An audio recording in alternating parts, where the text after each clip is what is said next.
3 tahun aku tidur di sampingnya, merawat lukanya, mencintai sosoknya yang sempurna.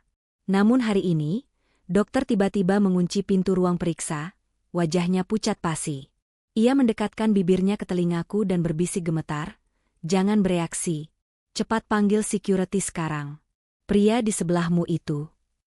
Sebelum ceritanya dimulai, silahkan tulis di kolom komentar dari daerah mana saja teman-teman yang menonton cerita ini. Jangan lupa like dan subscribe agar channel ini bisa semakin berkembang dan bisa mempersembahkan cerita yang lebih menarik lagi. Sinar matahari pagi yang pucat menerobos celah gorden kamar kami, jatuh tepat di separuh wajah laki-laki yang masih terlelap di sampingku. Namanya Ganindra Bimo. Setidaknya, itulah nama yang tertulis di buku nikah kami dan direkam medis rumah sakit. Tapi selama 3 tahun terakhir, aku lebih sering memanggilnya dengan sebutan sayang atau sekadar Mas. Aku mengulurkan tangan, menyentuh pipi kirinya. Kulit di sana terasa kasar, bergelombang akibat jaringan parut bekas luka bakar yang sudah mengering. Operasi rekonstruksi wajah yang kami jalani berkali-kali memang berhasil memberinya hidung dan kelopak mata yang utuh. Tapi wajah lamanya, wajah suami yang kunikahi 5 tahun lalu, sudah hilang sepenuhnya. Ironisnya, hilangnya wajah itu justru membawa kedamaian yang aneh dalam hidupku. "Enzi," suaranya serak, khas orang baru bangun tidur. Matanya perlahan terbuka. Tatapan itu, lembut, bingung, namun penuh ketergantungan. "Pagi, Mas," jawabku sambil tersenyum. "Waktunya obat pagi." Dia mengangguk patuh. Tidak ada bentakan. Tidak ada keluhan kopi kurang manis. Tidak ada lemparan piring ke dinding karena aku lupa menyetrika kemeja kerjanya. Ganindra yang ini, Ganindra pasca kecelakaan, adalah pria yang berbeda 180 derajat. 3 tahun lalu, kecelakaan mobil di tol Cipularang menghancurkan segalanya. Mobil sport yang dikendarainya meledak dan terguling ke jurang. Dia selamat secara ajaib meski terbakar parah dan mengalami benturan keras di kepala yang menyebabkan amnesia disosiatif total. Dia tidak ingat namanya, tidak ingat pekerjaannya sebagai pengusaha properti, dan yang paling penting, dia tidak ingat bahwa pernikahan kami dulu seperti neraka. Dulu, Ganindra adalah pria yang temperamental. Dia obsesif, manipulatif, dan sering bermain tangan. Tapi pria yang sekarang duduk di tepi tempat tidur, meminum obat penenang saraf dengan tangan gemetar ini, adalah pria yang sabar. Dia suka berkebun. Dia suka mendengarkanku bercerita tentang drama di kantor. Dia bahkan meminta maaf jika tidak sengaja menumpahkan air. "Mas, nanti siap-siap ya, jam 10 kita ke rumah sakit," kataku sambil merapikan selimut. Dia berhenti mengunyah roti bakarnya. Ada kilatan ketakutan di matanya. "Ke dokter lagi? Apa kepalaku sakit lagi?" Aku menggenggam tangannya. Tangannya kasar, tapi genggamannya hangat. "Enggak. Ini cuma check up terakhir. Dokter bilang kalau hasil röntgen dan scan otak hari ini bagus, kamu mungkin bisa lepas obat penenang. Kamu mau sembuh total, kan?" Dia menunduk, menatap jari-jari kami yang bertaut. "Aku cuma mau sama kamu, Enzi. Aku nggak peduli sama ingatan masa laluku. Kalau ingatanku balik tapi aku jadi jahat lagi sama kamu, aku lebih milih lupa selamanya." Kata-katanya membuat dadaku sesak. Selama 3 tahun ini, aku merawatnya seperti bayi. Mengajarinya cara memegang sendok, cara membaca, hingga mengenalkannya kembali pada dunia. Sebagai gantinya, aku mendapatkan suami impian yang selama ini hanya ada di angan-anganku. Tuhan, berdosakah aku jika aku bersyukur atas kecelakaan itu? Berdosakah aku jika aku berharap ingatan lamanya, ingatan tentang Ganindra yang kejam, tidak pernah kembali? "Kamu nggak akan jadi jahat," bisikku meyakinkan, lebih kepada diriku sendiri daripada padanya. "Ayo mandi. Aku siapin baju favoritmu." Aku tidak tahu bahwa pagi itu adalah pagi tenang terakhir yang kami miliki. Sambil menunggu dia mandi, aku duduk di ruang tengah, memandang foto pernikahan kami yang tergantung di dinding. Di foto itu, Ganindra Bimo berdiri gagah dengan senyum miring yang arogan. Wajah yang tampan, namun matanya dingin. Berbeda sekali dengan pria yang kini bernyanyi kecil di kamar mandi dengan suara sumbang. Pikiranku melayang ke hari kejadian itu.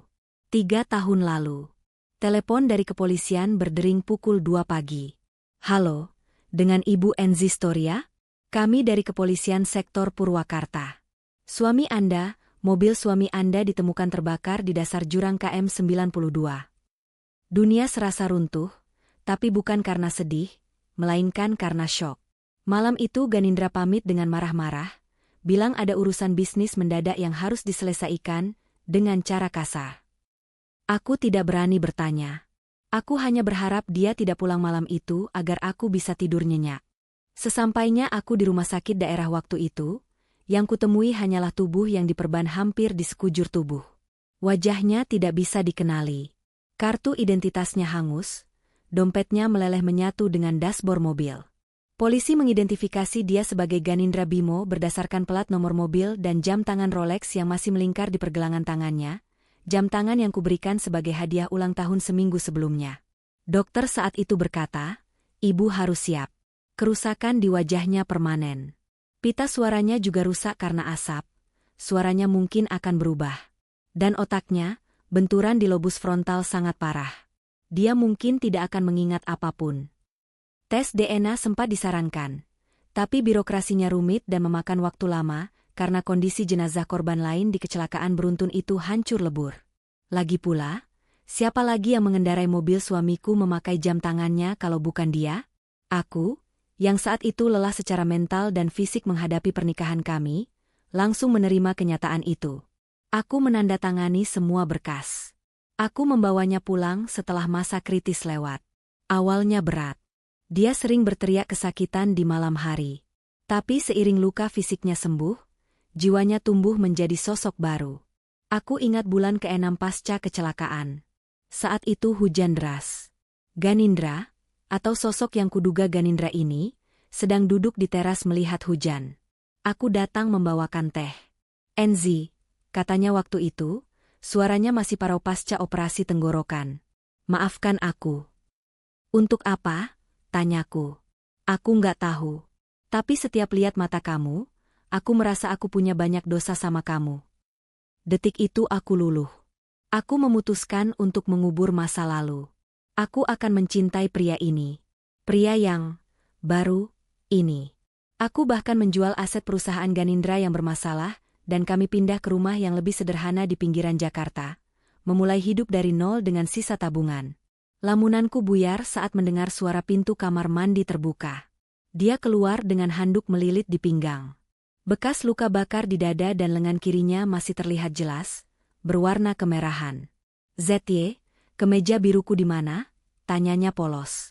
"Ada di kasur, sayang. Udah disiapin." Dia tersenyum lebar. Senyum yang tulus. Senyum yang tidak pernah dimiliki Ganindra Bimo yang asli. Kadang, di malam-malam sepi, terbersit keraguan kecil di hatiku. Apakah orang bisa berubah sedrastis ini hanya karena benturan di kepala? Dari seorang monster narsis menjadi malaikat penurut? Tapi aku selalu menepisnya. Manusia beradaptasi, batinku. Ini adalah kesempatan kedua dari Tuhan. Dan aku tidak akan menyia-nyiakannya dengan kecurigaan yang tidak berdasar. Perjalanan menuju Rumah Sakit Pusat Otak Nasional memakan waktu 1 jam. Aku menyetir, sementara dia duduk di sampingku, memandangi jalanan Jakarta yang macet dengan antusiasme seperti anak kecil yang baru pertama kali melihat dunia.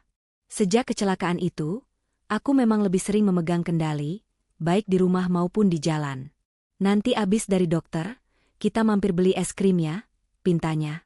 Aku tertawa kecil. "Boleh. Tapi janji jangan rewel pas disuntik vitamin nanti." Tiba-tiba, sebuah motor menyalip mobil kami dengan ugal-ugalan, memotong jalur sangat tajam hingga aku harus menginjak rem mendadak. Kit.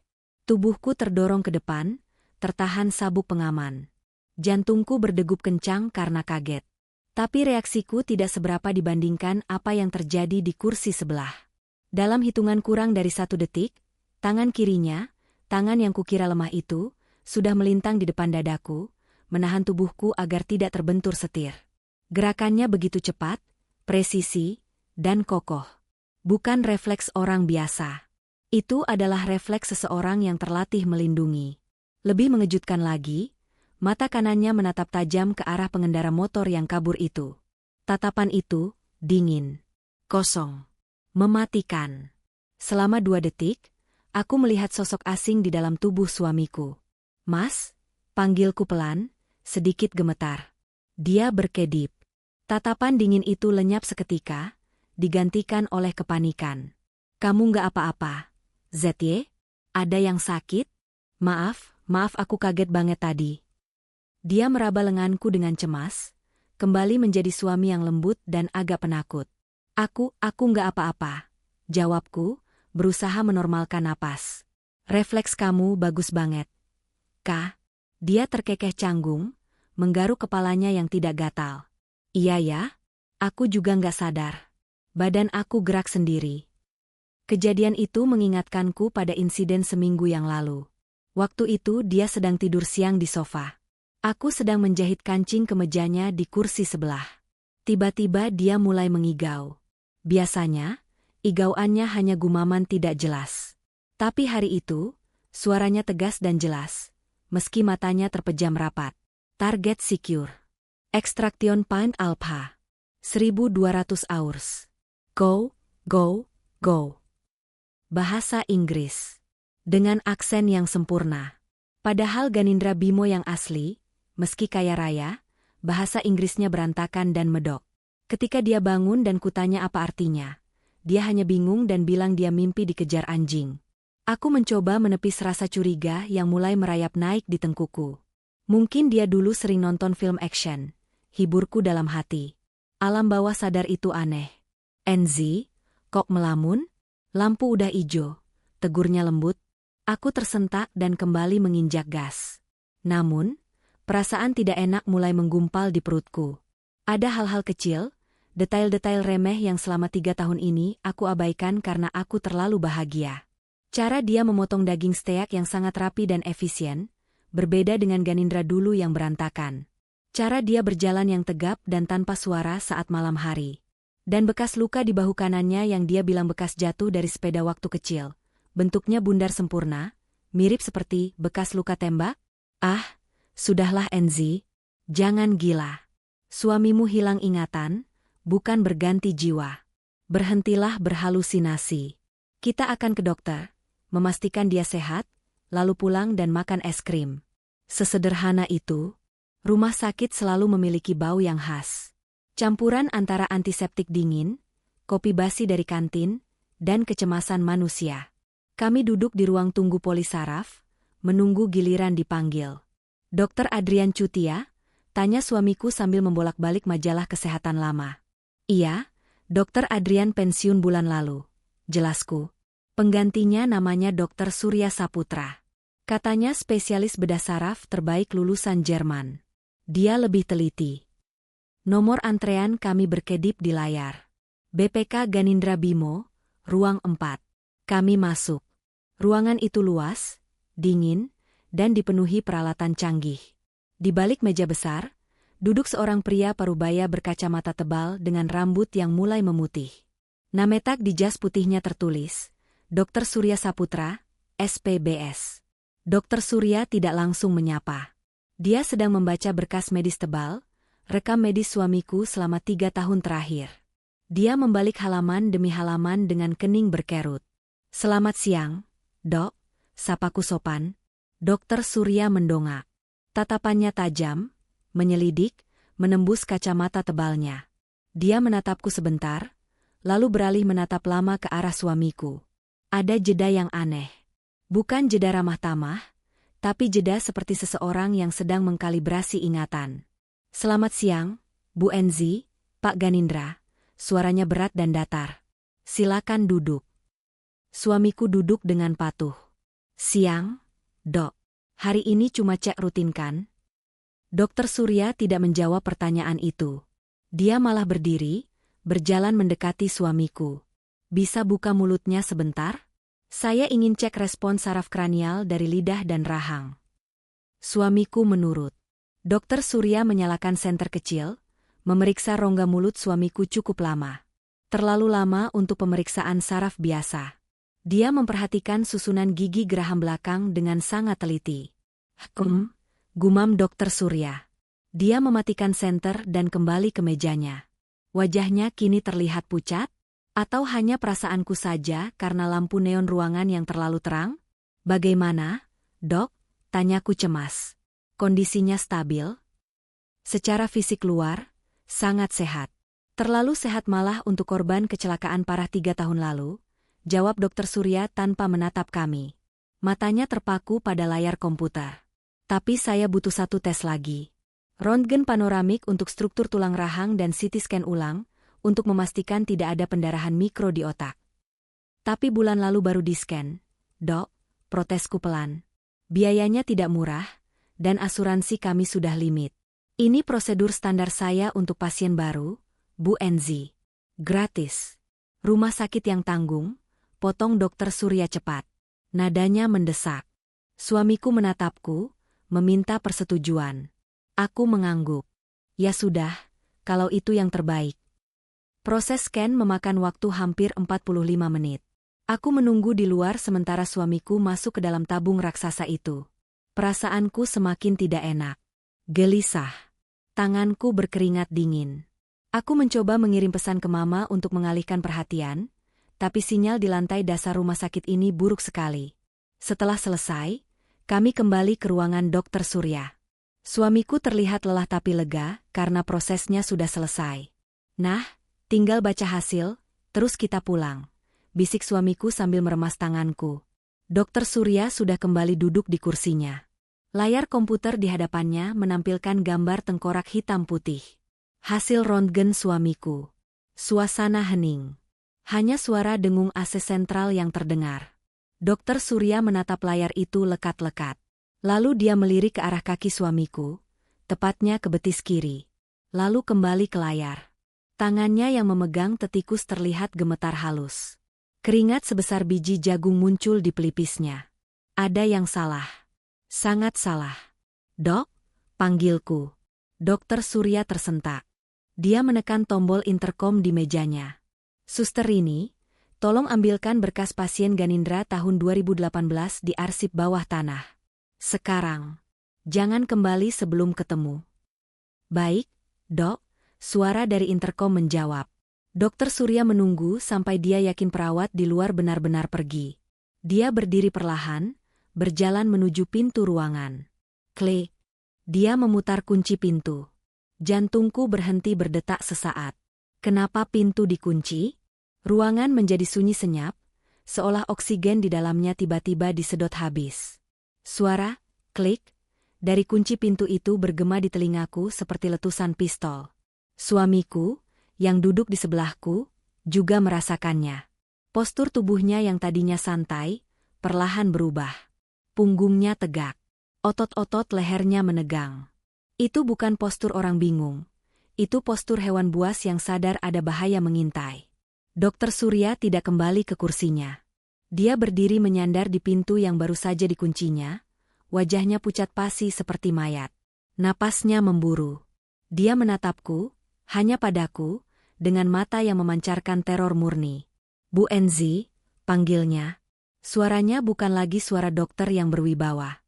Itu suara orang yang sedang menatap kematian. Dokter, kenapa pintunya dikunci? Tanyaku, suaraku bergetar hebat. Ada apa dengan suami saya? Kankernya kambuh? Ada tumor? Dokter Surya menggeleng cepat, jarinya ditempelkan di bibir. SSST. Dia berjalan perlahan mendekatiku, tapi menjaga jarak aman dari suamiku. Dia memutar layar monitor komputernya agar menghadap ke arah kami. Lihat ini, bisiknya. Di layar, terpampang 2 foto röntgen bersebelahan. Yang kiri adalah data medis Ganindra Bimo dari Rumah Sakit Singapura 5 tahun lalu, saat dia operasi patah tulang kaki karena futsal. Lihat tulang tibianya, ada plat titanium dan 3 skrup yang ditanam permanen di sana. Aku menyipitkan mata. Benar. Aku ingat Ganindra pernah cerita kakinya dipasang pen. Dan ini, jari telunjuk Dokter Surya menunjuk gambar di sebelah kanan, hasil röntgen yang baru saja keluar 10 menit lalu. Ini kaki pria yang duduk di sebelah ibu sekarang. Tulang itu mulus. Putih bersih. Tidak ada plat. Tidak ada skrup. Tidak ada bekas patah tulang sama sekali. Duniaku berputar. Lantai tempatku berpijak rasanya amblas. Aku menoleh kaku ke arah pria di sampingku. Pria yang selama 3 tahun ini tidur satu ranjang denganku. Pria yang kuciumi setiap pagi.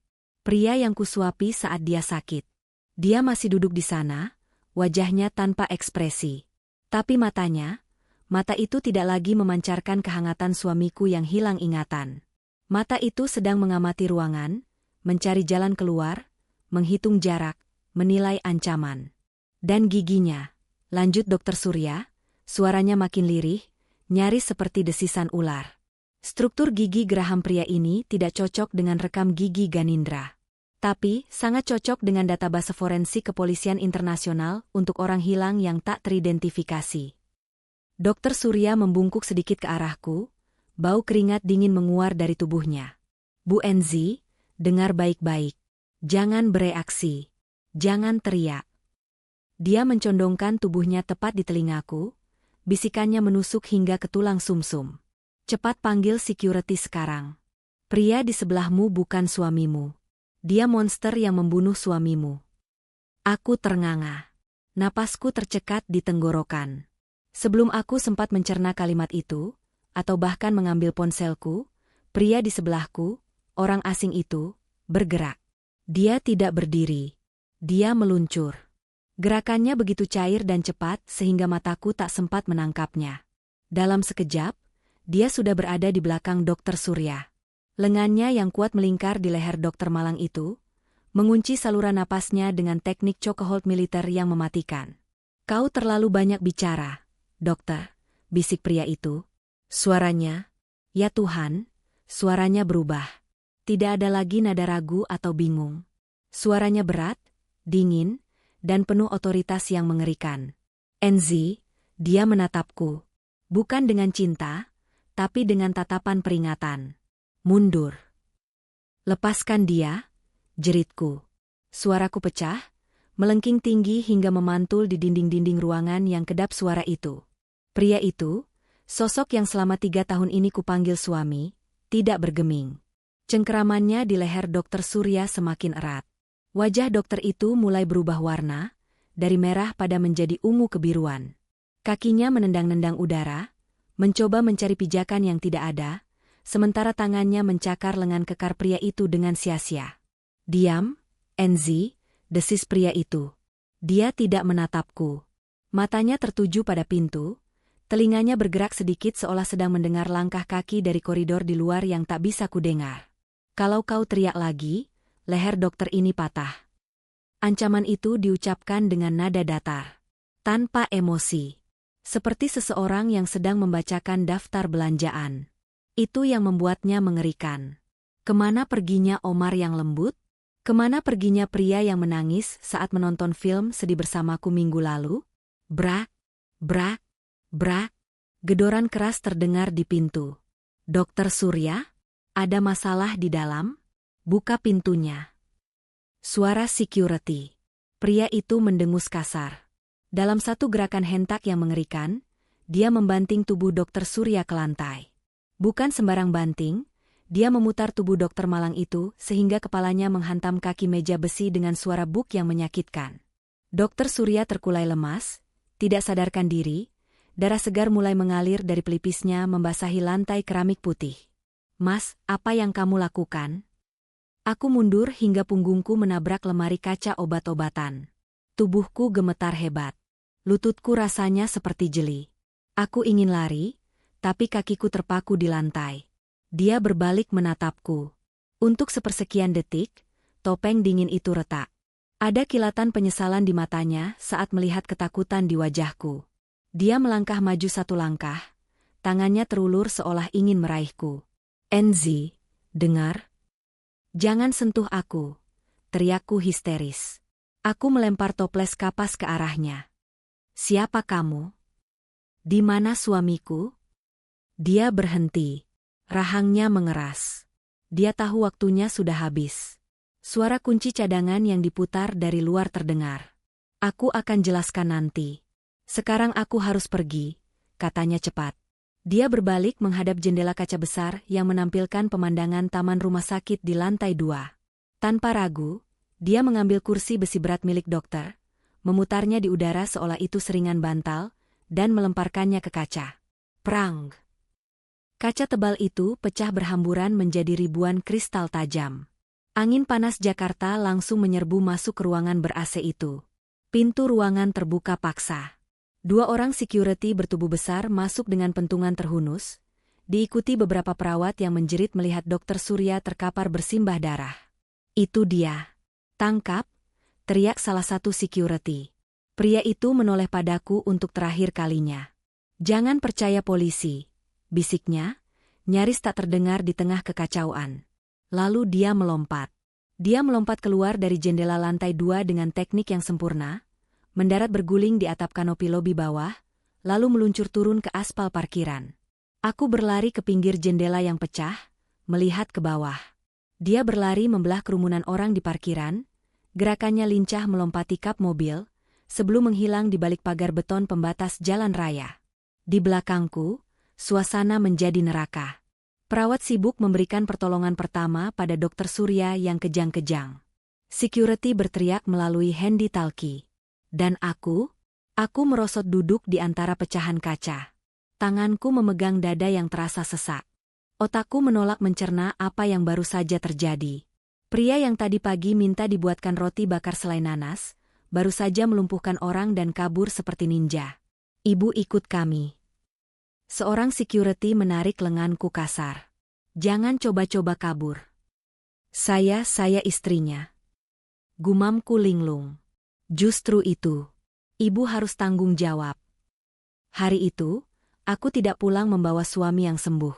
Aku dibawa dengan mobil patroli, duduk di kursi belakang yang berbau keringat dan besi, menuju kantor polisi sebagai saksi kunci, atau mungkin tersangka, dari sebuah kejahatan yang bahkan aku tidak mengerti. Ruang interogasi itu dinginnya menusuk tulang. Dindingnya berwarna abu-abu kusam, dengan cermin satu arah yang besar di salah satu sisi. Hanya ada meja besi dan 2 kursi. Sudah 4 jam aku duduk di sini. Tanpa air minum. Tanpa ponsel. Pintu terbuka. Masuklah seorang pria parubaya dengan seragam polisi lengkap, pangkat melati 1 di pundaknya. Dia terlihat karismatik, wangi parfum mahalnya langsung memenuhi ruangan sempit itu. Di belakangnya, seorang asisten membawa tumpukan berkas tebal. Selamat malam, Bu Enzi. Maaf membuat Anda menunggu lama. Sapanya ramah, terlalu ramah malah. Dia duduk di hadapanku, meletakkan topinya di meja. Saya Komisaris Polisi Doni Damara, Kepala Unit Investigasi Kriminal Khusus. Aku menatapnya dengan mata bengkak. Saya mau pulang, Pak. Saya korban di sini. Suami saya hilang ingatan dan panik. Kompol Doni tersenyum tipis. Senyum yang tidak mencapai matanya. Suami? Ibu yakin dia suami ibu? Tentu saja. Saya merawatnya 3 tahun. Saya membersihkan lukanya, Bu Enzi, potong Doni lembut tapi tegas.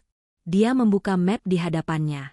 Mengambil selembar foto röntgen, foto yang sama yang ditunjukkan Dr. Surya tadi siang. Dr. Surya sudah sadar, meski gegar otak ringan. Beliau sudah memberikan keterangan lengkap. Dan tim forensik kami sudah membandingkan data yang beliau kirim. Doni menyodorkan foto lain. Foto seorang pria dengan wajah garang, rambut cepak, dan tatapan mata yang kosong. Itu bukan foto suamiku. Tapi struktur rahangnya, bentuk telinganya, mirip. 3 tahun lalu, suami asli ibu, Ganindra Bimo, mengalami kecelakaan di KM 92. Mobilnya meledak. Jenazah hangus. Diidentifikasi lewat jam tangan. Benar? Aku mengangguk kaku. Di mobil itu ada 2 orang, Bu Ganindra, dan seseorang yang duduk di kursi penumpang. Ledakan itu melontarkan tubuh penumpang keluar sebelum mobil jatuh ke jurang dan terbakar habis. Penumpang itulah yang ibu bawa pulang. Wajahnya hancur karena aspal, bukan api. Makanya dia selamat. Air mataku menetes lagi. Tapi dia ingat hal-hal kecil. Dia tahu letak barang-barang di rumah. Dia belajar, Enzi. Amnesianya mungkin asli di awal, tapi instingnya tidak pernah hilang. Doni mencondongkan tubuhnya ke depan. Pria yang ibu rawat, yang ibu tidur bersamanya selama 3 tahun, nama aslinya bukan Ganindra. Doni melempar lembar kertas berikutnya ke meja. Itu adalah lembar buronan internasional, Red Notice, dari Interpol. Wanted, De Silva kasus, pembunuhan berencana, perdagangan senjata ilegal, pembakaran. Status, sangat berbahaya. Namanya di dunia hitam adalah De Silva.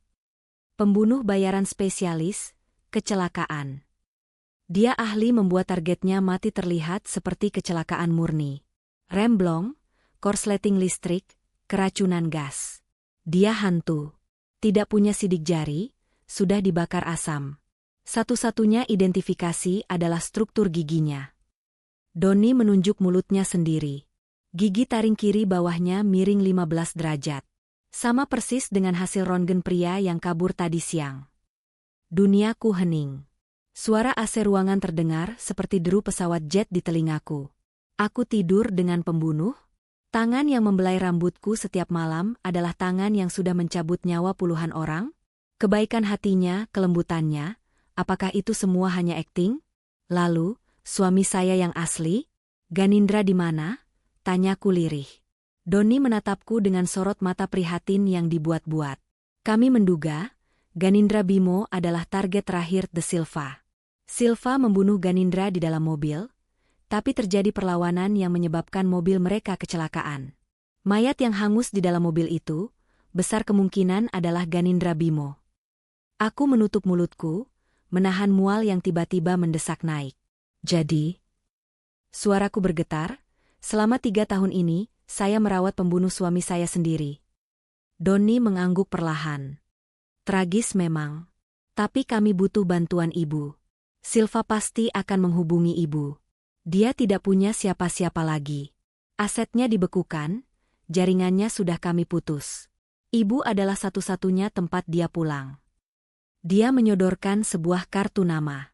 Kalau dia menghubungi, atau kalau ibu ingat sesuatu yang aneh, tempat persembunyian, nama yang dia sebut saat mengigau, hubungi saya pribadi.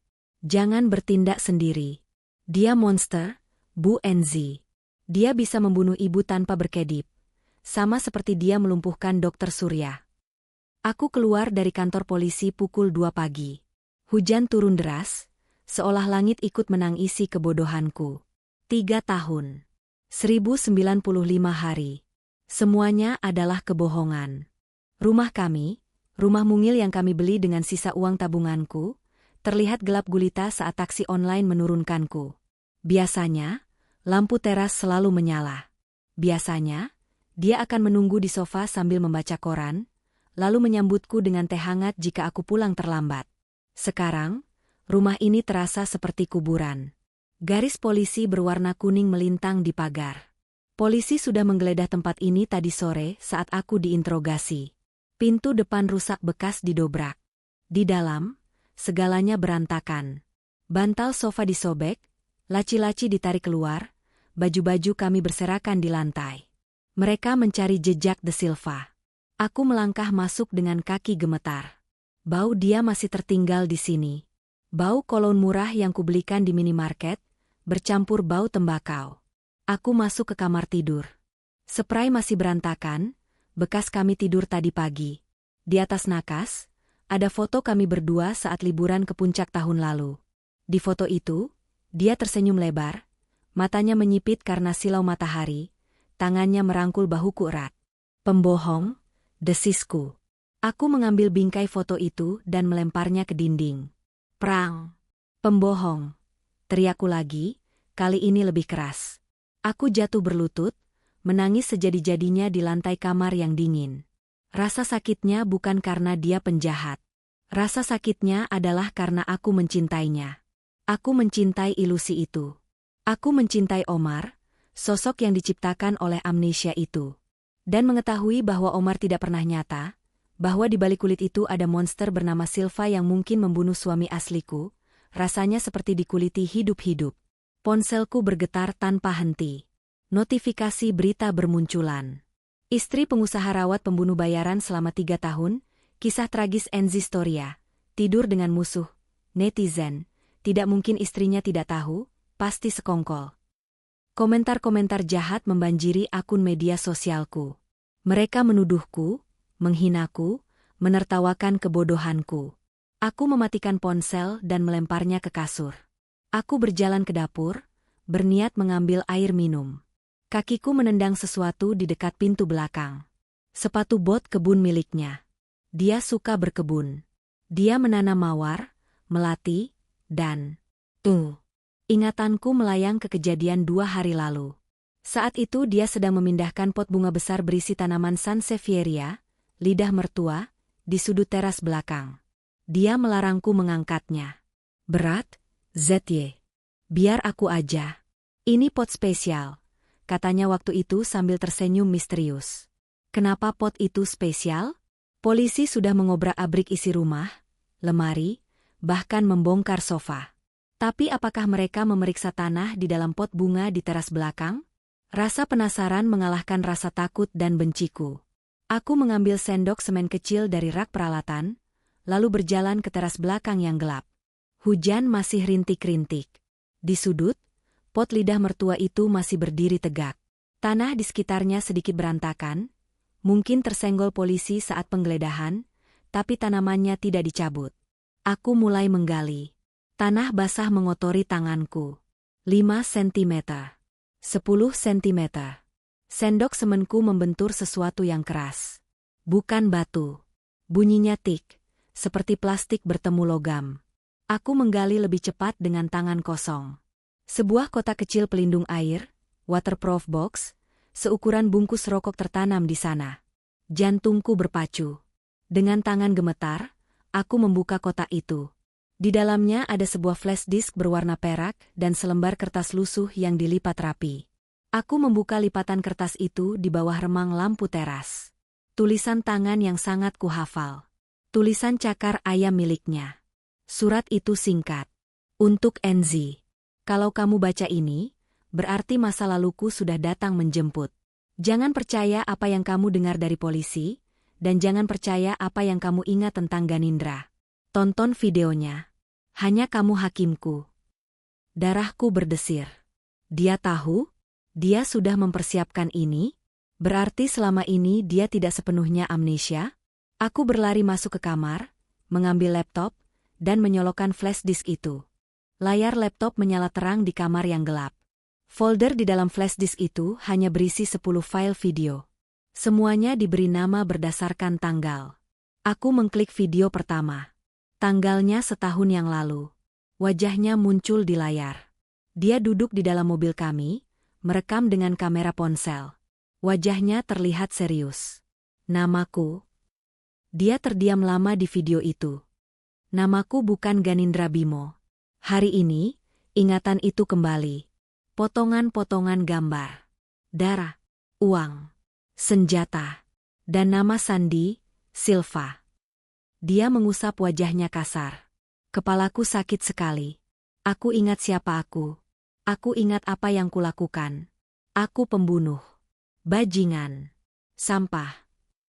Dia menatap lensa kamera. Tatapannya penuh penderitaan. Seharusnya aku pergi hari ini. Meninggalkan Enzi sebelum dia tahu. Tapi, tadi pagi dia masak nasi goreng. Dia tersenyum padaku. Dan aku, Tuhan, aku tidak bisa pergi. Aku tidak mau jadi Silva lagi. Aku mau jadi suami Enzi. Air mataku menetes lagi. Jadi benar, ingatannya sudah kembali setahun lalu. Dia membohongiku selama setahun penuh. Aku mengklik video terakhir. Tanggalnya baru kemarin. Wajahnya muncul lagi. Kali ini dia berada di gudang belakang rumah, berbisik pelan. Firasatku buruk. Ada mobil sedan hitam yang sering lewat depan rumah. Itu bukan polisi. Itu orang-orangnya, klien. Enzi, dengarkan aku baik-baik. Aku tidak membunuh suamimu, Ganindra. Tidak secara teknis. Dia mendekatkan wajahnya ke kamera. Ganindra yang menyewaku. 3 tahun lalu, suamimu mencariku lewat dark web. Dia ingin aku membunuh saingan bisnisnya. Seorang aktivis lingkungan yang menghalangi proyek tambangnya. Tapi saat kami bertemu di mobil untuk transaksi, Ganindra curang. Dia tidak mau bayar. Dia malah memasang bom di mobil itu untuk melenyapkan aku setelah tugas selesai. Dia ingin membunuhku agar tidak perlu bayar jasa. Nafasku tercekat. Ganindra? Suamiku menyewa pembunuh? Kami berkelahi di dalam mobil yang melaju. Bom itu meledak prematur karena guncangan. Ganindra terlempar ke kursi belakang dan terbakar bersama mobil. Aku terlempar keluar. Wajahku hancur, identitasku hilang. Saat kau datang ke rumah sakit dan memanggilku, sayang, aku pikir itu hukuman Tuhan. Tapi lama-lama, itu jadi anugerah. Dia menunduk, suaranya parau menahan tangis. Maafkan aku, Enzi. Aku mencintaimu. Bukan sebagai Ganindra, tapi sebagai diriku sendiri.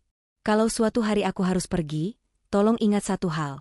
Pria yang merawatmu, yang menyayangimu selama 3 tahun ini, adalah aku yang sebenarnya. Silva sudah mati di jurang itu. Yang hidup bersamamu adalah Satria. Nama asliku Satria. Layar menjadi gelap. Video berakhir. Aku terpaku menatap layar hitam laptop. Dadaku sesak oleh campuran emosi yang meledak-ledak. Marah, sedih, lega, dan bingung. Jadi Ganindra yang jahat? Ganindra mencoba membunuh orang dan malah tewas oleh senjatanya sendiri? Dan Satria, pria yang kusebut monster tadi, dia bertahan hidup dalam kebohongan hanya karena dia jatuh cinta padaku? Tok, tok, tok. Suara ketukan di jendela kamar membuatku melompat kaget. Jantungku mau copot. Aku menoleh. Di luar gelap, tapi aku bisa melihat siluet seseorang berdiri di balik tirai. Bukan, itu bukan ketukan manusia. Itu lemparan kerikil kecil. Kode yang sering kami pakai dulu kalau dia lupa bawa kunci rumah. Aku mendekati jendela dengan hati-hati. Mengintip sedikit. Tidak ada siapa-siapa di sana. Hanya semak-semak yang bergoyang tertiup angin. Tapi di kaca jendela, tertempel secarik sticky note berwarna kuning. Kertas yang biasa kupakai untuk menulis daftar belanjaan. Tulisan di sana hanya satu kata, dermaga. Keesokan paginya, aku merasa diawasi. Sebuah mobil kijang hitam terparkir di ujung jalan, sekitar 50 meter dari pagar rumahku.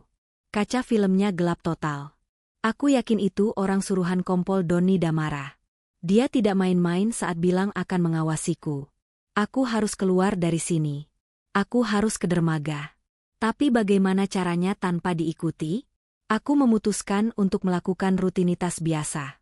Pukul 8 pagi, aku keluar rumah dengan pakaian olahraga. Aku pura-pura jogging keliling kompleks.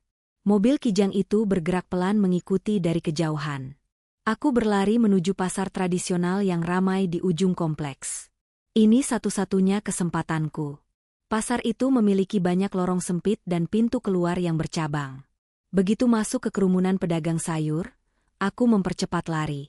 Aku menyelinap di antara lapak daging, berbelok tajam ke gang sempit di belakang kios ikan, dan keluar di jalan kampung di sisi lain pasar.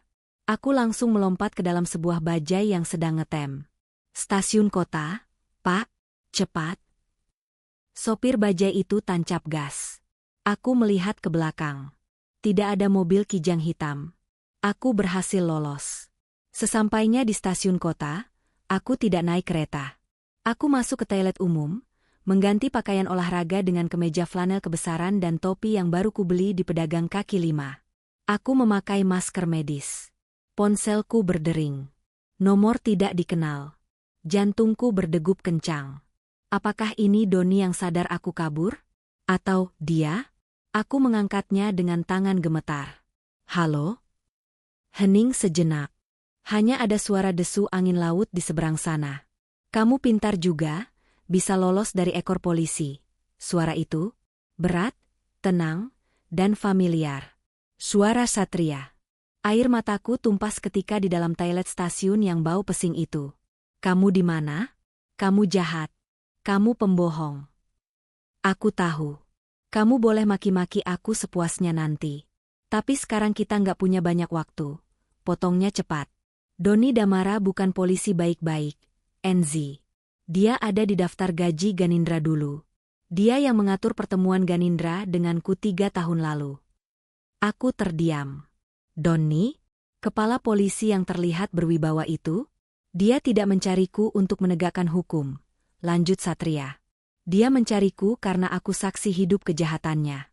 Dia takut aku buka mulut soal keterlibatannya dalam bisnis narkoba Ganindra. Kalau dia menangkapku, aku akan dibunuh di sel sebelum sempat sidang. Aku harus apa, Isaku? Datang ke dermaga Muara Angke. Gudang nomor 4. Jam 12 siang ini. Jangan bawa ponselmu, buang sekarang. Itu bisa dilacak. Beli ponsel baru sekali pakai. Satria. Panggilku sebelum dia menutup telepon. Apa yang kamu bilang di video itu, soal perasaan kamu, apa itu benar? Ada jeda panjang di seberang sana. Selama 3 tahun ini, satu-satunya hal yang nyata dalam hidupku cuma kamu, Enzi. Sisanya bohong. Tapi cintaku ke kamu, itu satu-satunya kebenaran yang aku punya. Klik. Sambungan terputus. Aku menatap pantulan diriku di cermin toilet yang retak. Wajahku pucat, mataku merah. Aku bukan lagi istri pengusaha, bukan lagi janda korban kecelakaan. Aku adalah wanita yang sedang berlari menuju badai. Aku melepaskan kartu SIM dari ponsel mahalku, mematahkannya jadi 2, dan membuangnya ke lubang toilet. Lalu aku melangkah keluar. Dermaga Muara Angke. Di sana, kebenaran yang sesungguhnya sedang menungguku. Dan mungkin kematian juga sedang menunggu. Dermaga Muara Angke di siang hari adalah neraka kecil yang bising. Bau amis ikan busuk, solar yang terbakar, dan keringat ribuan buruh panggul bercampur menjadi aroma yang menyengat hidung.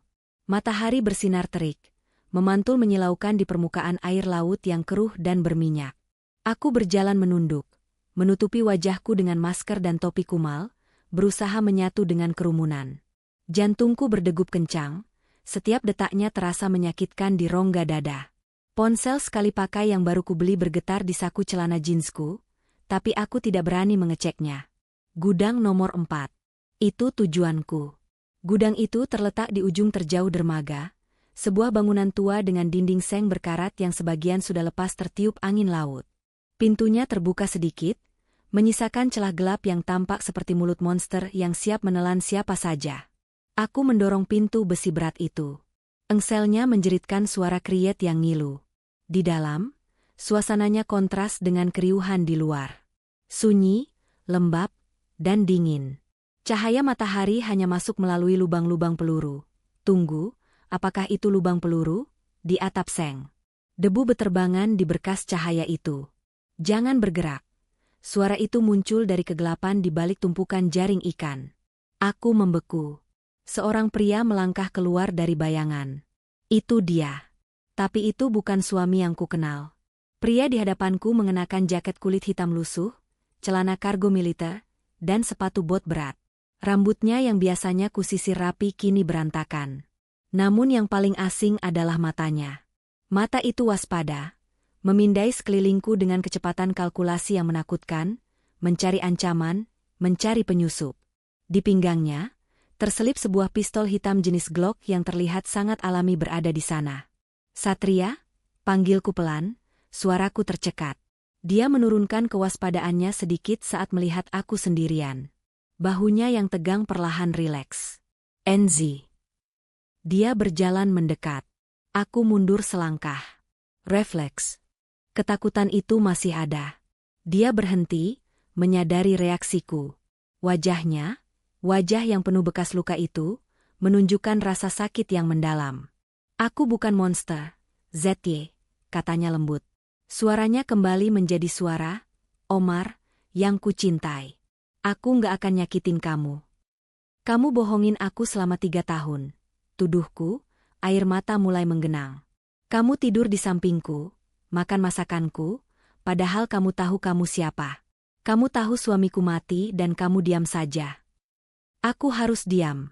Sergahnya, nadanya meninggi sedikit karena putus asa. Kalau aku ngaku sejak awal ingatan aku balik, kamu bakal lapor polisi. Doni Damara bakal tahu aku masih hidup. Dan kita berdua bakal mati, Enzi. Aku diam untuk melindungi nyawa kamu. Melindungi aku? Atau melindungi dirimu sendiri? Tantangku. Satria menghela napas panjang. Dia merogoh saku jaketnya, mengeluarkan sebuah amplop coklat tebal dan melemparnya ke atas peti kayu di antara kami. "Buka," perintahnya. Aku membuka amplop itu dengan tangan gemetar. Isinya foto-foto. Foto-foto pengintaian. Ada foto Ganindra Bimo, suami asliku, sedang bersalaman dengan Kompol Doni Damara di sebuah klub malam. Ada foto transaksi uang dalam koper. Dan ada foto laporan forensik yang dicap rahasia. Ganindra bukan pengusaha properti, NZ. Bisnis propertinya cuma kedok. Satria mulai menjelaskan, matanya menatapku tajam. Dia adalah bankir bagi kartel narkoba terbesar di Jawa Barat. Dia mencuci uang haram mereka menjadi aset bersih. Dan Doni Damara adalah anjing penjaganya di kepolisian. Aku menatap foto-foto itu, kepalaku pening. Wajah Ganindra di foto itu terlihat angkuh. Tertawa lebar sambil memegang gelas whisky, dikelilingi wanita-wanita asing. Ini sisi Ganindra yang tidak pernah kulihat, meski aku tahu dia kasar. 3 tahun lalu, Ganindra mau keluar dari bisnis itu. Dia mau kabur bawa uang kartel. Tapi dia butuh kambing hitam. Dia butuh mayat untuk dipalsukan sebagai dirinya. Lanjut Satria. Darahku berdesir. Maksud kamu? Ya. Dia menyewaku bukan untuk membunuh saingannya. Itu jebakan. Dia menyewaku agar dia bisa membunuhku, lalu membakar mayatku di dalam mobilnya, dan membuat dunia berpikir Ganindra Bimo sudah mati kecelakaan. Dengan begitu, dia bisa lari ke luar negeri dengan identitas baru dan uang curian. Satria melangkah maju, kali ini aku tidak mundur. Tapi rencananya gagal. Bom yang dia pasang meledak duluan saat kami berebut setir. Dia yang mati terbakar. Aku yang selamat. Wajahku hancur, jadi semua orang mengira akulah Ganindra. Dia meraih tanganku. Kulitnya kasar, kapalan, tapi hangat. Aku nggak membunuh suamimu, NZ. Keserakahan dia sendiri yang membunuhnya. Kami tidak bisa berlama-lama di gudang itu. Satria bilang Doni Damara punya mata dan telinga di mana-mana. Kami berpindah menggunakan mobil bak terbuka pengangkut sayur yang sudah disewa Satria. Kami duduk di bak belakang, bersembunyi di balik keranjang-keranjang kol, sementara mobil melaju membelah kemacetan Jakarta menuju arah selatan. Angin menerpa wajahku, membawa debu jalanan. Aku memeluk lutut, menatap Satria yang duduk bersila di hadapanku sambil membongkar pasang pistolnya dengan mata tertutup. Gerakannya begitu cepat dan ritmis. Klik-klak tarik. Senjata mematikan itu terurai dan terpasang kembali dalam hitungan detik. "Kita mau kemana?" tanyaku. "Villa pribadi Ganindra di puncak," jawab Satria tanpa membuka mata. "Bukan villa yang pernah kamu datangi. Ini villa rahasia. Atas nama orang lain." "Untuk apa ke sana?" "Bukti," Satria membuka matanya. "Foto-foto yang kuberikan tadi cuma salinan. Bukti aslinya, buku besar transaksi pencucian uang dan rekaman suara Doni Damara, disimpan Ganindra di brankas villa itu. Itu, asuransi, dia kalau polisi berkhianat. Kalau Ganindra sudah mati, kenapa kita butuh bukti itu? Kenapa kita nggak kabur saja?" Satria menatapku lurus. "Karena selama Doni masih berkuasa, kita akan terus diburu. Wajahku sekarang sudah tersebar sebagai buronan. Kamu juga dianggap sekongkol. Kita nggak akan pernah tenang, NZ. Satu-satunya cara membersihkan namamu dan menyelamatkan nyawaku dari hukuman mati adalah menjatuhkan Doni." Mobil berguncang saat melewati jalan berlubang. Aku menggeser dudukku mendekatinya. Ada satu pertanyaan yang mengganjal di hatiku sejak aku menonton videonya. "Sat, waktu kamu bilang kamu bertahan selama 3 tahun karena aku, apa itu bagian dari strategi kamu juga?" Satria berhenti membersihkan senjatanya. Dia menatapku lekat. Di mata itu, aku tidak melihat seorang pembunuh bayaran bernama Silva. Aku melihat suamiku yang suka menyiram tanaman di pagi hari. NZ, hidupku dulu cuma soal bayaran dan darah. Aku nggak punya rumah. Aku nggak punya siapa-siapa. Waktu aku bangun dari koma dan lihat kamu merawatku, menyuapiku, membersihkan kotoranku tanpa jijik, aku merasakan sesuatu yang gak pernah aku rasakan seumur hidup. Rasa aman. Dia meletakkan pistolnya, lalu menyentuh pipiku dengan punggung tangannya yang kasar.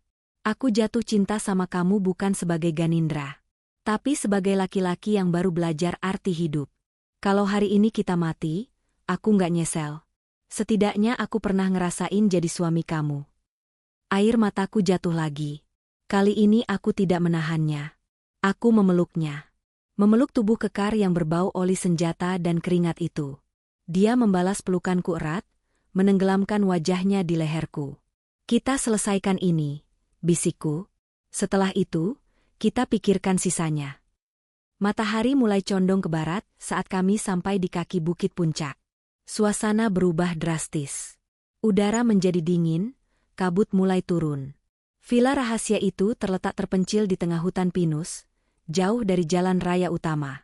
Tunggu, Satria menahan lenganku saat kami turun dari mobil di jalan setapak hutan. Sebelum ke villa, aku harus tunjukin sesuatu. Biar kamu percaya 100%. Tunjukin apa? Kuburan suamimu yang sebenarnya. Kami berjalan menembus hutan pinus yang lembab. Tanah di bawah sepatu ketsku terasa lunak dan licin. Satria berjalan di depan, memotong ranting-ranting yang menghalangi jalan dengan pisau lipatnya. Dia bergerak tanpa suara, seolah dia adalah bagian dari hutan itu sendiri. Langit berubah menjadi abu-abu gelap. Suara burung gagak terdengar di kejauhan, menambah kesan mistis dan mencekam tempat ini. Ini lokasi kecelakaan 3 tahun lalu, tanyaku, mengenali kontur jurang di sebelah kanan kami. Ya, KM 92 ada di atas sana. Tunjuk Satria ke arah jalan tol yang terlihat samar di ketinggian tebing. Mobil kami jatuh dan terbakar di dasar jurang itu. Tapi mayat Ganindra tidak semuanya terbakar di dalam mobil. Kami sampai di sebuah cekungan tanah di balik rimbunan pakis raksasa. Tempat ini tersembunyi, tidak terlihat dari lokasi evakuasi utama. Ada gundukan tanah yang sudah ditumbuhi rumput liar, tapi terlihat jelas pernah digali. Satria berlutut. Dia tidak membawa skop, jadi dia menggunakan dahan kayu yang kuat untuk menggali tanah gembur itu. Waktu aku sadar setelah terlempar keluar dari mobil, aku melihat tubuh Ganindra terpotong 2 karena ledakan. Bagian atasnya hangus di dalam mobil. Bagian bawahnya terlempar ke sini, jelas Satria dengan nada datar, seolah sedang menceritakan resep masakan. Sebelum tim penyelamat datang, dalam keadaan setengah sadar dan kesakitan, aku menyeret potongan tubuh itu dan menguburnya di sini. Aku tahu kalau polisi menemukan potongan kaki ini, mereka akan tahu mayat di mobil itu bukan aku. Aku menutup mulutku, menahan rasa mual. Imajinasi mengerikan memenuhi kepalaku. Kenapa? Tanyaku lirih. Karena di kaki kirinya ada pen platinum. Kakiku tidak punya pen. Itu bukti identitas paling mutlak. Satria terus menggali. 5 menit kemudian, dia berhenti. Dia menyisihkan tanah dengan tangannya. Terlihatlah tulang belulang manusia yang sudah tidak utuh, terbungkus sisa kain celana bahan yang sudah lapuk. Dan di sana, berkilau kusam di tengah tulang kering yang retak, ada batangan logam. Pen platinum. Aku jatuh terduduk. Lututku lemas. Itu Ganindra. Benar-benar Ganindra. Suamiku yang arogan, yang kasar, yang ternyata penjahat kelas kakap, berakhir menjadi tumpukan tulang di tengah hutan antah berantah ini. Tidak ada upacara, tidak ada doa, hanya tanah dingin dan kesepian. Ada rasa sedih, tentu saja. Bagaimanapun, aku pernah mencintainya dulu. Tapi anehnya, rasa lega lebih mendominasi. Hantu masa laluku sudah terkonfirmasi mati. Aku tidak perlu takut dia akan pulang dan memukulku lagi. Maaf, Enzi, kata Satria pelan. Dia tidak mendekat, memberiku ruang untuk berduka. Aku menatap tulang belulang itu lama. Lalu aku berdiri, membersihkan tanah dari celanaku. Aku menatap Satria. Tutup lagi, perintahku. Dia pantas dikubur, sejahat apapun dia. Satria mengangguk hormat. Dia mengubur kembali tulang-tulang itu dengan rapi, bahkan menumpuk beberapa batu sungai di atasnya sebagai nisan tanpa nama. Sekarang kamu percaya? Tanya Satria sambil membersihkan tangannya. Aku percaya, jawabku mantap. Ganindra sudah mati. Yang ada sekarang cuma kita. Dan Doni Damara. Satria menatapku dengan sorot mata baru. Ada rasa hormat di sana. Mungkin dia baru sadar, aku bukan lagi Enzi yang cengeng. 3 tahun hidup dengan suami amnesia, telah melatih kesabaranku, dan pengkhianatan hari ini telah melatih keberanianku. Ayo, kataku. Kita ambil bukti itu dan kita akhiri semua ini. Kami berbalik meninggalkan kuburan tak bernama itu, berjalan menuju villa yang samar-samar terlihat atapnya di balik kabut. Namun, kami tidak sadar bahwa di kejauhan, di antara pepohonan yang rapat, sebuah lensa kamera tele sedang mengintai pergerakan kami. Lampu indikator merah berkedip di balik semak. Villa itu bergaya minimalis modern, dengan dinding kaca lebar yang menghadap ke lembah. Seharusnya tempat ini indah, tapi sekarang terasa seperti benteng kematian. Pintu depannya terkunci rapat dengan sistem keamanan digital. Kamu tahu kodenya? Bisikku saat kami berjongkok di balik semak Bougainville. Ganindra pernah menyebutkannya saat mabuk di mobil, sebelum dia mencoba membunuhku. Tanggal lahir selingkuhannya, jawab Satria sinis. Dia mengendap-endap mendekati panel kunci. Jari-jarinya menari cepat. Tit-tit-tit bip. Lampu indikator berubah hijau. Pintu terbuka dengan desisan hidrolik. Kami masuk. Udara di dalam villa terasa pengap, berbau debu dan furnitur mahal yang lama tidak disentuh. Satria langsung menuju ruang kerja di lantai 2. Aku mengikutinya rapat-rapat, mataku waspada menatap kegelapan di sudut-sudut ruangan. Cari lukisan abstrak di dinding sebelah kiri. Instruksi Satria. Aku menemukannya. Sebuah lukisan aneh berwarna merah dan hitam. Satria menurunkan lukisan itu.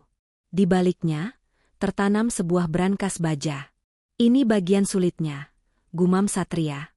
Dia mengeluarkan sebuah alat kecil seperti stetoskop dari sakunya. Aku tidak tahu dari mana dia mendapatkannya. Mungkin dia mencurinya saat kami di pasar tadi. Dia menempelkan alat itu ke pintu brankas, memutar kuncinya perlahan dengan konsentrasi penuh.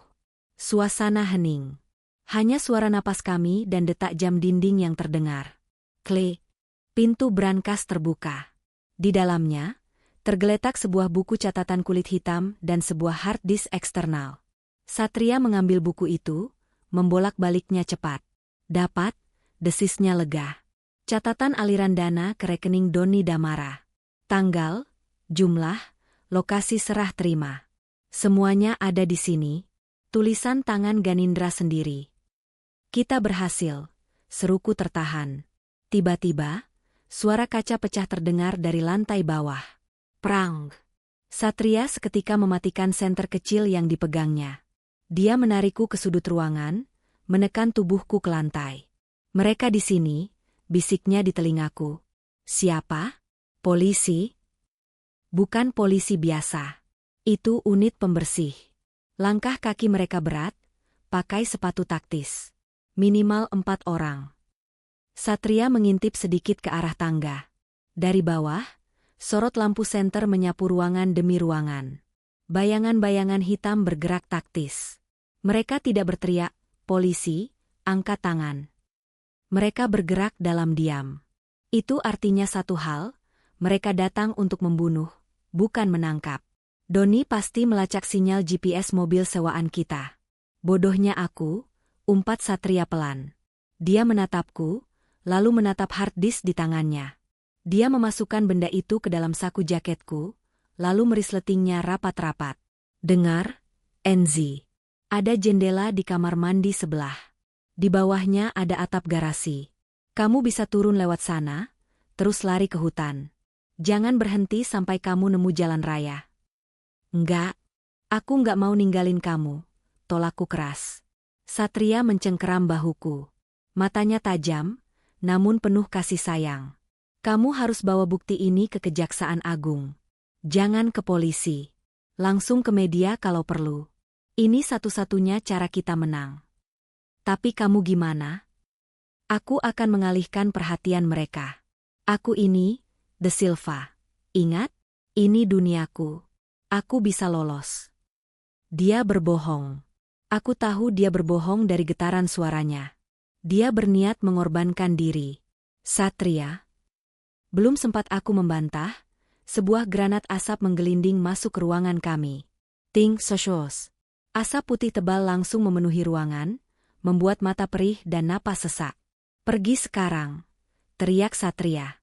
Dia mendorongku ke arah kamar mandi, lalu berbalik menendang pintu kamar hingga tertutup dan menembakkan pistolnya ke arah tangga. Dor, dor, dor, target di lantai 2. Serbu, suara teriakan dari bawah. Aku merangkak masuk ke kamar mandi sambil terbatuk-batuk. Air mataku mengalir deras karena asap dan rasa takut. Aku membuka jendela kecil itu. Angin dingin malam langsung menampar wajahku. Di belakangku, suara tembak-menembak terdengar semakin intens. Suara pecahan kaca, teriakan kemarahan, dan suara benda berat terbanting. Aku memanjat keluar jendela, menapaki genteng garasi yang licin. Saat aku menoleh ke belakang untuk terakhir kalinya, aku melihat siluet Satria di tengah kepulan asap, berdiri kokoh menembaki para penyerbu, menjadi tameng hidup agar aku bisa lari. Aku janji, Sat, isakku pelan. Aku akan hancurkan mereka. Lalu aku melompat ke kegelapan hutan. Hutan malam itu terasa jauh lebih mengerikan daripada siang tadi. Ranting-ranting pohon seperti cakar hantu yang merobek baju dan kulitku saat aku berlari membabi buta. Napasku memburu, paru-paruku terasa mau meledak. Di belakang sana, di arah villa, suara tembakan sudah berhenti. Keheningan itu justru lebih menakutkan. Apakah Satria berhasil lolos? Atau dia sudah? Aku tidak boleh berhenti. Hard disk di saku jaketku terasa berat, seolah berisi nyawa Satria. Tiba-tiba, lampu sorot menyilaukan menyala dari arah depan. Aku terbutakan. Di sana, perempuan itu. Sial. Mereka mengepung hutan. Ini jebakan tikus. Mereka sengaja membiarkan satu celah pelarian hanya untuk menunggu di ujungnya.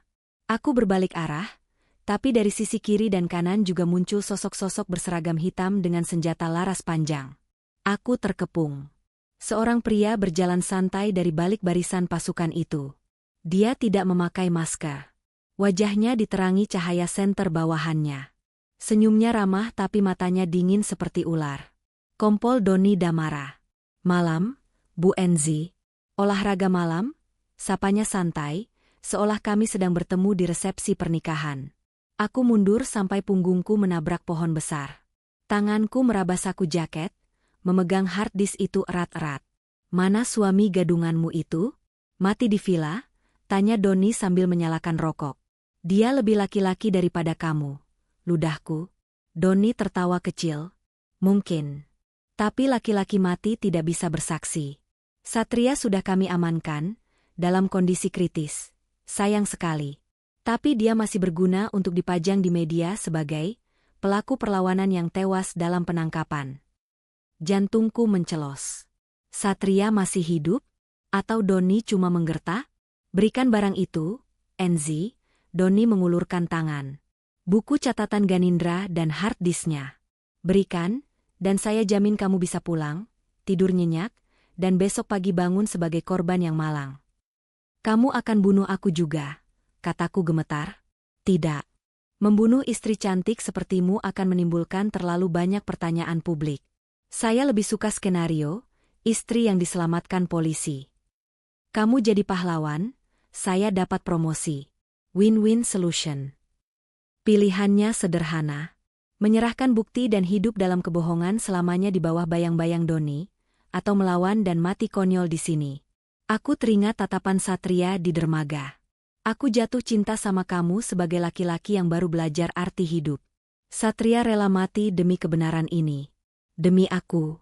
Perlahan, aku mengeluarkan hard disk itu dari saku. Doni tersenyum lebar, merasa menang. Dia melangkah mendekat. Anak pintar, pujinya. Saat jarak kami tinggal 2 meter, aku melakukan hal gila. Hal yang pernah diajarkan Satria tanpa sadar saat kami bermain lempar tangkap bola di taman.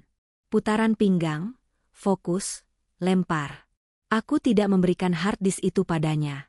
Sebaliknya, aku melempar benda itu sekuat tenaga ke arah jurang batu di samping kiriku. Klontang. Benda itu terbentur batu cadas, pecah, dan jatuh ke kedalaman jurang yang gelap. Senyum Doni lenyap. Wajahnya berubah merah padam karena murka. Bangsat, teriaknya. Dia menampar wajahku keras sekali hingga aku tersungkur ke tanah.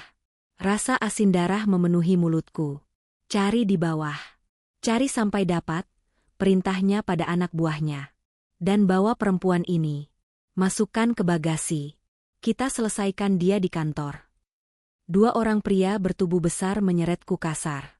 Kakiku diseret di tanah berbatu. Kepalaku pening. Tapi di dalam hati, aku tersenyum. Aku memang membuang hard disk itu. Tapi Doni tidak tahu satu hal.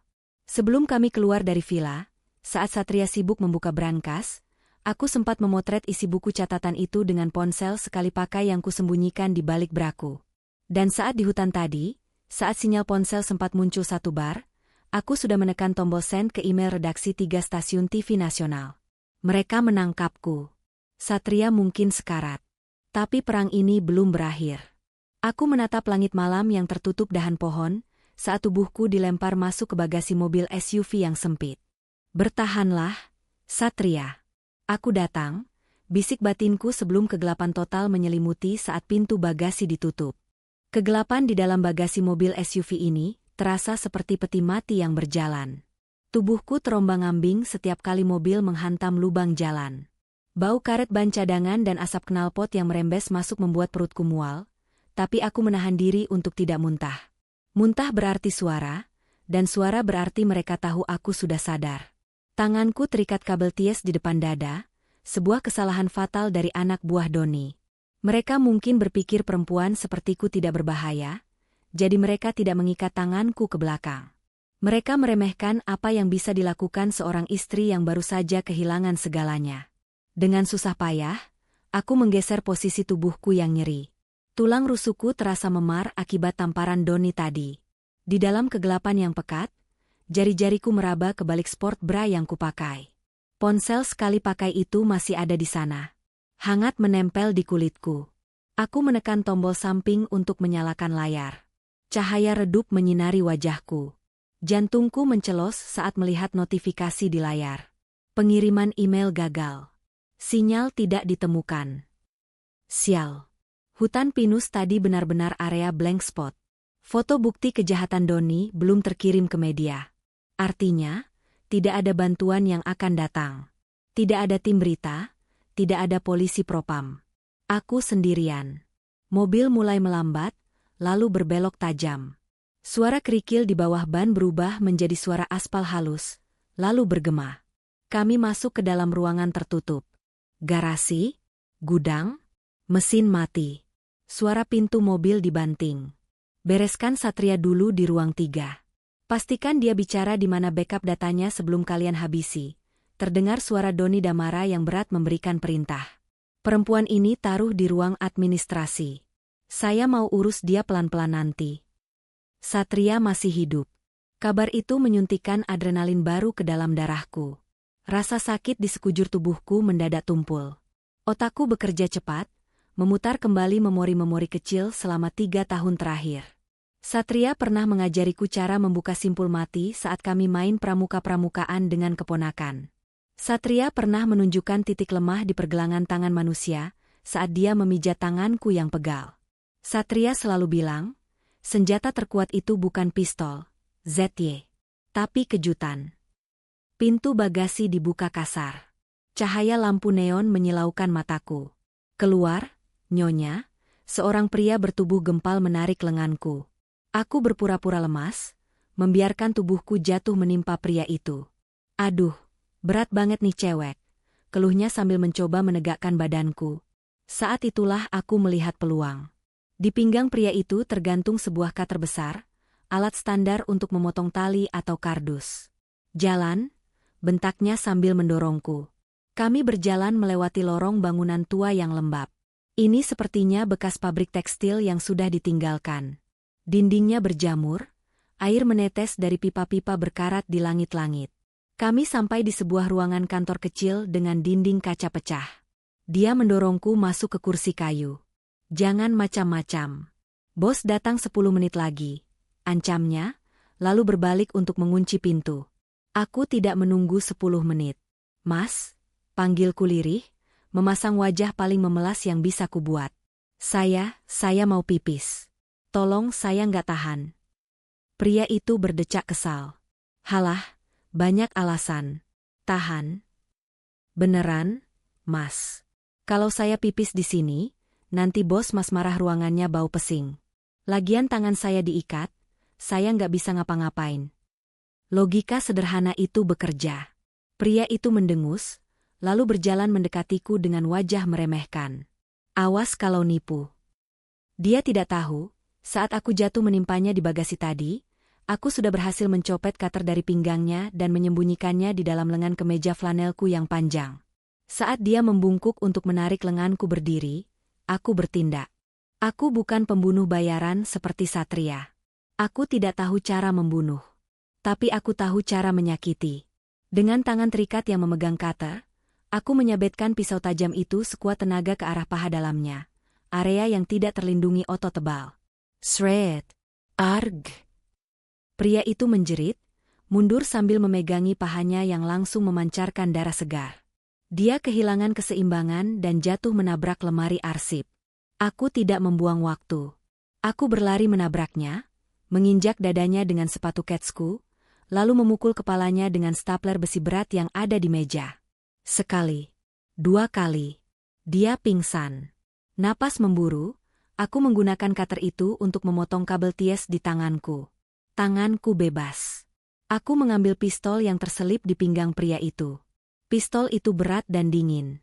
Aku tidak pernah menembak seumur hidupku.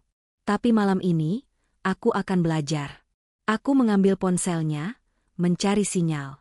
Di sini ada satu bar. Cukup untuk mengirim pesan WhatsApp. Tapi bukan ke polisi. Aku tidak percaya polisi manapun saat ini. Aku mengirim pesan ke satu-satunya orang yang punya alasan untuk membenci Doni Damara sebanyak aku. Ke Dr. Surya Saputra, saya di pabrik tekstil tua Jalan Raya Bogor KM 28. Doni menahan saya dan Satria. Kalau dokter mau tebus dosa, datang sekarang. Bawa ambulans. Dan matikan listrik gedung ini dari gardu luar. 15 menit berlalu dengan siksaan ketegangan yang mencekik. Aku bersembunyi di balik tumpukan kardus di lorong, menunggu. Pistol di tanganku terasa licin oleh keringat. Tiba-tiba, seluruh lampu di gedung itu mati total. Klikpet. Kegelapan menyelimuti pabrik. Terdengar teriakan-teriakan panik dari arah tengah gedung. Weh, siapa yang mainin sekring? Cek gardu depan. Jangan-jangan polisi. Dokter Surya melakukannya. Dia benar-benar melakukannya. Ini saatnya. Aku bergerak dalam gelap. Mataku sudah beradaptasi sedikit lebih baik daripada para penjaga yang tadi terbiasa dengan cahaya terang. Aku merayap menyusuri dinding, menuju ke arah ruang 3 yang tadi disebutkan Doni. Suara pukulan dan erangan tertahan terdengar dari sebuah ruangan di ujung lorong. Pintunya sedikit terbuka, memancarkan cahaya remang dari lampu emergency baterai yang ditaruh di lantai. Aku mengintip. Pemandangan di dalam membuat darahku mendidih. Satria diikat di sebuah kursi besi di tengah ruangan. Wajahnya, Tuhan, wajahnya hancur. Lebam, berdarah, bengkak. Kemejanya robek, menampilkan luka-luka sayatan baru di dada. Di hadapannya berdiri Doni Damara dan satu anak buahnya. Doni memegang tang yang berlumuran darah. Saya tanya sekali lagi, De Silva, kata Doni santai, seolah sedang mengobrol di warung kopi. Di mana cloud backup dari data Ganindra itu? Istrimu yang bodoh itu sudah membuang hard disknya. Tapi saya tahu Ganindra paranoid. Dia pasti punya salinan digital. Satria meludah. Darah bercampur gigi patah jatuh ke lantai. Dia mengangkat kepalanya, menatap Doni dengan satu mata yang masih bisa terbuka. Kau cari saja di neraka, jawab Satria parau, lalu tertawa kecil. Tawa yang mengerikan. Doni menghela napas kecewa. Sayang sekali. Padahal saya mau kasih kamu kematian cepat. Doni mengangguk pada anak buahnya. Patahkan jarinya satu persatu sampai dia bicara. Anak buah itu maju. Dia memegang tangan kiri Satria. Aku tidak bisa menunggu lagi. Aku mengangkat pistol dengan kedua tangan, membidik seperti yang kulihat di film. Tanganku gemetar hebat. Tarik napas. Tahan, tekan, bisik suara Satria di kepalaku. Dor. Suara tembakan itu memekakan telinga di ruang tertutup. Aku meleset. Peluruku tidak mengenai anak buah itu, tapi menghantam lampu emergency di lantai hingga pecah berantakan. Ruangan itu kembali gelap gulita total. "Siapa itu?" teriak Doni. "Sekarang, Satria," teriakku sekuat tenaga, memberi kode. Meski terikat dan terluka parah, insting pembunuh Satria masih hidup. Dalam kegelapan, aku mendengar suara kursi berderit, suara benturan daging ketemu daging, dan teriakan kesakitan anak buah Doni. Satria pasti menggunakan kepalanya untuk menghantam musuhnya, atau mungkin dia berhasil melepaskan ikatan yang longgar. Aku menyalakan senter ponselku, mengarahkannya sembarangan untuk membingungkan musuh. "NZ, lari!" seru Satria dari dalam gelap. "Enggak." Aku berlari masuk, menabrak sesosok tubuh yang ternyata adalah anak buah Doni. Dia terhuyung. Aku memukul kepalanya dengan gagang pistol sekuat tenaga. Dia ambruk. Aku menyinari kursi. Satria masih terikat, tapi anak buah Doni sudah pingsan di kakinya. Aku segera memotong ikatan Satria dengan kata. "Kamu gila," bisik Satria saat tangannya terbebas. Dia nyaris jatuh, kakinya terlalu lemah untuk menopang tubuh. Aku menangkapnya, memapahnya. "Kamu istri paling gila yang pernah ada. Kamu yang bikin aku begini," balasku sambil menangis. "Mana Doni?" tanya Satria waspada. Kami menyorotkan senter ke sekeliling. Ruangan kosong. Pintu belakang terbuka. Doni kabur, atau sedang menyiapkan posisi. "Dia ke atap," desis Satria. "Helikopter jemputan. Dia punya rencana cadangan untuk kabur ke luar negeri kalau situasi memburuk. Biarin dia pergi, Sat. Kita keluar dari sini," pintaku. Satria menggeleng. Dia mengambil pistol dari anak buah yang pingsan, mengecek pelurunya. Kalau dia lolos, dia akan kembali dengan pasukan lebih besar. Dia akan memburu kamu seumur hidup. Ini harus berakhir malam ini, NZ. Di sini. Satria menatapku. Wajahnya penuh darah, tapi matanya bersinar dengan tekad yang menakutkan. "Bantu aku naik ke atap. Setelah itu, kamu sembunyi." Atap pabrik itu luas dan terbuka, angin malam bertiup kencang menerbangkan rambutku yang kusut. Di kejauhan, lampu-lampu kota Jakarta berkelap-kelip, tidak peduli pada drama hidup dan mati yang sedang terjadi di sini. Suara baling-baling helikopter terdengar mendekat dari kejauhan. Doni tidak berbohong soal rencana pelariannya. Doni berdiri di ujung landasan beton, membelakangi kami, menatap langit menunggu jemputan. Dia terlihat tenang, jasnya masih rapi meski sedikit berdebu. "Sudah kuduga kalian akan menyusul," katanya tanpa berbalik. Suaranya harus berteriak melawan angin. Satria melepaskan rangkulanku. Dia berdiri tegak dengan sisa tenaga terakhirnya, mengacungkan pistol. Tangan kanannya gemetar hebat karena luka di bahu, tapi bidikannya lurus. "Berbalik, Doni," perintah Satria dingin. Doni berbalik perlahan. Dia tersenyum lebar. Di tangannya, dia juga memegang pistol perak yang mengkilap. "Lihat dirimu, Satria," ejek Doni. "Babak belur, sekarat, dibantu oleh seorang ibu rumah tangga. Apa kau pikir kau pahlawan? Kau itu pembunuh, sama sepertiku.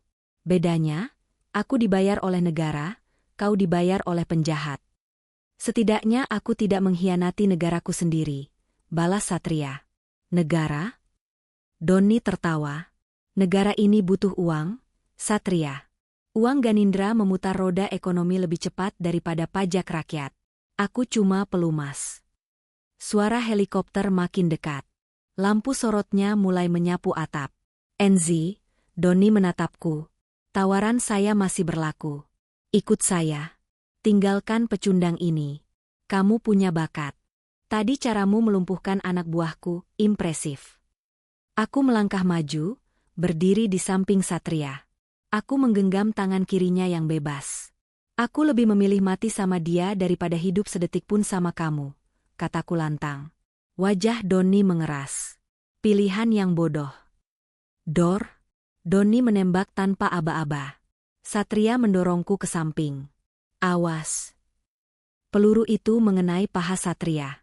Dia jatuh berlutut, mengerang kesakitan. Pistolnya terlepas dari genggaman, terlempar jauh. "Satria," jeritku. Doni berjalan mendekat dengan santai, mengarahkan pistolnya ke kepala Satria yang berlutut tak berdaya. Akhir dari The Silva. Dramatis sekali, ucap Doni. Jarinya mulai menekan pelatuk. Aku tidak berpikir lagi. Jarakku dengan Doni hanya 3 meter. Aku tidak punya senjata api. Pistol rampasanku tadi sudah kosong saat kutembakkan di bawah. Tapi aku punya sesuatu yang lain. Di saku celanaku, ada sekantong bubuk cabai kering yang kubeli di pasar tadi pagi. Rencana cadangan konyol yang kupikir tidak akan berguna. Aku merogoh saku, menggenggam segenggam penuh bubuk itu, dan dengan teriakan histeris, aku melompat ke arah Doni. Makan ini. Aku melempar bubuk cabai itu tepat ke wajahnya. Angin di atap membantu menyebarkan bubuk itu langsung ke matanya. Arg! Mataku. Doni menjerit, menutup wajahnya dengan lengan. Pistolnya meletus sembarangan ke udara. Dor, dor. Dia buta sesaat. Dia mengamuk, mengayunkan pistolnya membabi buta. Aku melihat pipa besi tua tergeletak di dekat tangki air. Aku menyambarnya.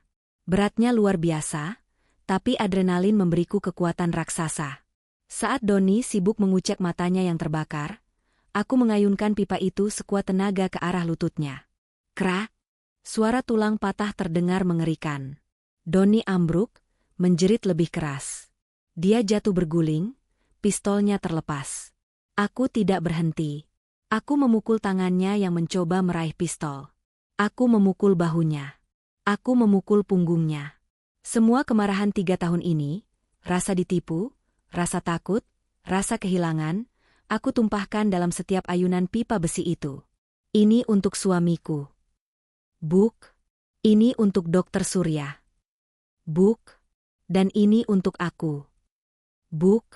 Doni terkapar, mengerang lemah, darah mengalir dari hidung dan mulutnya. Dia mencoba merangkak mundur. Ampun. Enzi, ampun. Aku berdiri di atasnya, pipa besi terangkat tinggi, napasku memburu seperti banteng. Aku ingin menghabisinya. 1 pukulan lagi di kepala, dan semua selesai. Setan di kepalaku berbisik, bunuh dia. Dia pantas mati. Enzi, jangan. Suara lemah Satria menghentikanku. Aku menoleh. Satria merangkak mendekat, wajahnya pucat pasi karena kehilangan banyak darah. Jangan kotori tangan kamu, bisiknya. Jangan jadi pembunuh kayak aku. Biar hukum yang selesaikan dia. Tangan Satria menyentuh kakiku. Sentuhan itu menyadarkanku. Aku menjatuhkan pipa besi itu. Dentingnya nyaring memecah malam. Di saat yang sama, pintu akses atap didobrak. Puluhan personil berseragam lengkap dengan rompi bertuliskan Propam dan Polres menyerbu masuk, senjata terarah. Dokter Surya ada di belakang mereka, tampak ngos-ngosan tapi lega. Helikopter yang tadi mendekat melihat situasi di bawah, langsung memutar balik dan kabur meninggalkan Doni. Jatuhkan senjata. Tiarap, teriak polisi. Aku mengangkat kedua tanganku, lalu perlahan berlutut di samping Satria. Aku memeluk kepalanya ke pangkuanku. Kita menang, Sat, bisikku sambil menangis. Kita menang. Satria tersenyum lemah, matanya mulai meredup. Kamu hebat, ZY. Lalu matanya tertutup. Kesadarannya hilang. Medis. Kita butuh medis di sini, teriakku histeris. Dunia menjadi kabur setelah itu. Aku ingat kilatan lampu kamera wartawan yang menunggu di gerbang pabrik. Rupanya, Dokter Surya tidak hanya memanggil polisi, tapi juga membocorkan lokasinya ke media. Pesan WhatsAppku padanya menjadi kunci. Doni Damara digelandang keluar dengan tandu, wajahnya bengkak dan kakinya patah, disoraki oleh kerumunan wartawan. Berita tentang kepala polisi yang menjadi bos mafia meledak malam itu juga. Foto-foto buku catatan Ganindra yang sempat kukirim, ternyata terkirim saat aku di atap karena sinyal kuat, sudah menyebar viral. Karirnya tamat. Hidupnya akan berakhir di balik jeruji besi, atau mungkin dihukum mati. Aku duduk di ambulans, selimut oranye membungkus tubuhku yang menggigil. Seorang paramedis membersihkan luka-luka di wajahku. Tapi mataku tidak lepas dari ambulans satunya. Ambulans tempat Satria sedang dipacu jantungnya. Detak jantung lemah. Siapkan defibrilator, seru petugas medis di sana. Dokter Surya melompat masuk ke ambulans itu. Sebelum pintu ditutup, dia menatapku dan mengangguk. Janji tanpa kata bahwa dia akan melakukan segalanya untuk menyelamatkan pria itu. Seorang polisi wanita mendekatiku dengan hati-hati. Bu Enzi, saya Ibtu Rina. Ibu harus ikut kami ke kantor untuk memberikan keterangan resmi. Jangan khawatir, ibu statusnya korban dan saksi kunci dilindungi. Bagaimana dengan dia? Tanyaku menunjuk ambulans Satria yang mulai melaju dengan sirine meraung. Polisi itu menunduk. Dia statusnya rumit, Bu. Identitas aslinya terkonfirmasi sebagai buronan internasional. Kalau dia selamat, dia tetap harus menjalani proses hukum. Kami tidak bisa melepaskannya begitu saja. Aku mengangguk pelan. Aku tahu ini akan terjadi. Tidak ada happy ending instan di dunia nyata. Satria punya masa lalu berdarah yang harus dia bayar. Tapi setidaknya, dia tidak akan mati sebagai anonim. Saya mengerti, kataku tegar. Saya akan bersaksi. Saya akan ceritakan semuanya. Bahwa dia yang menyelamatkan saya. Bahwa dia bukan lagi De Silva. Dia Satria. Malam itu panjang. Aku memberikan kesaksian selama 6 jam tanpa henti. Aku menceritakan tentang 3 tahun kami, tentang Ganindra, tentang Doni. Aku menyerahkan semua bukti. Saat matahari terbit, berita utama di TV menampilkan wajah Doni Damara berbaju oranye tahanan. Kerajaan bisnis haramnya runtuh dalam semalam. Aku keluar dari kantor polisi, menghirup udara pagi Jakarta yang penuh polusi namun terasa manis. Aku bebas. Benar-benar bebas dari bayang-bayang Ganindra. Ponsel baruku berdering. Dokter Surya. Halo, Dok? Dia sadar. Enzi, suara Dokter Surya terdengar lelah tapi bahagia. Dia melewati masa kritis. Dia kuat sekali. Hal pertama yang dia sebut saat bangun adalah namamu. Aku jatuh terduduk di tangga kantor polisi, menangis lega. 6 bulan kemudian, ruang kunjungan lapas kelas 1 Cipinang itu riuh dengan suara keluarga yang menjenguk narapidana. Aku duduk di bilik nomor 12, merapikan jilbabku, penampilan baruku sejak kejadian itu. Aku merasa lebih tenang sekarang. Pintu besi di seberang kaca terbuka. Seorang pria berseragam biru narapidana berjalan masuk. Jalannya sedikit pincang, efek permanen dari peluru di pahanya, tapi tubuhnya tegap. Wajahnya bersih, bekas lukanya masih ada, tapi terlihat lebih cerah. Rambutnya dipotong rapi. Satria. Dia duduk di kursi seberang, mengambil gagang telepon interkom. Aku melakukan hal yang sama. Hai, sapanya. Senyum itu masih sama. Senyum yang membuatku jatuh cinta setiap pagi selama 3 tahun. Hai, balasku. Gimana kabarmu?